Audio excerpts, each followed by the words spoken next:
حضرت ایک سوال یہ ہے کہ آپ کو پاکستان میں اور بنگلہ دیش ہندوستان آپ کو ترجمان اہل سنت والجماعت کہا جاتا ہے، ہم کہتے ہیں پیار سے. تو ترجمان اہل سنت والجماعت اس کا معنی تو یہی ہے کہ آپ قادیانیت کے خلاف بھی کام کیے ہیں اور عیسائیت کے خلاف، لامذہبی، غیر مقلدین، بریلوی، بہت سارے فرقے کے نام ہم سنتے ہیں. تو وہ سب فرقے بنگلہ دیش میں بھی موجود ہیں اور آپ اس میدان میں بہت آگے بڑھ چکے ہیں ہمارے نظر میں. تو ہمیں کیا کرنا چاہیے بنگلہ دیش میں؟ دیکھیے، میں سمجھتا ہوں کہ میرے بارے میں کچھ غلط فہمیاں ہیں اور عام طور پہ صحیح تصویر سامنے نہیں آتی. میرا جو کام ہے وہ یہ نہیں ہے کہ کسی کے خلاف ہے.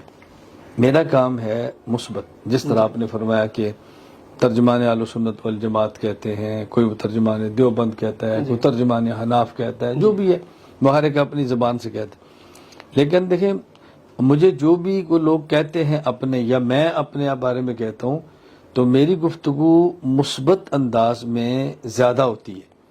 میرا موقف یہ ہے کہ ہمیں اپنے عقائد اور اپنے مسائل کو اخلاص، اعتدال، دلائل اور تسلسل کے ساتھ بیان کرنا چاہیے. جن کے عقائد درست نہیں ہیں وہ از خود یا چلے جائیں گے یا عقیدہ ٹھیک کر لیں گے، یا کم از کم آپ اپنی عوام کو مطمئن کر لیں گے. یہ مسئلہ پاکستان کا بھی ہے، ہندوستان کا بھی ہے، بنگلہ دیش کا بھی ہے اور پوری دنیا کا.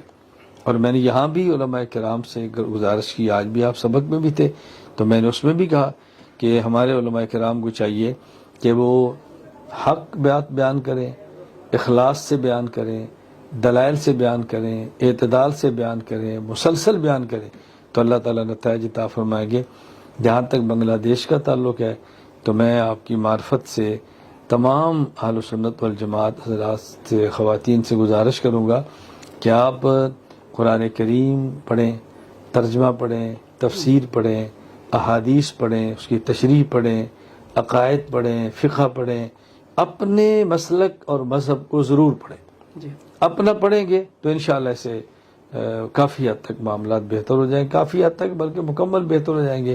اپنے عقائد نہ پڑھنے سے مسائل پیدا ہوتے ہیں، پڑھنے سے مسائل ٹھیک ہو جاتے ہیں.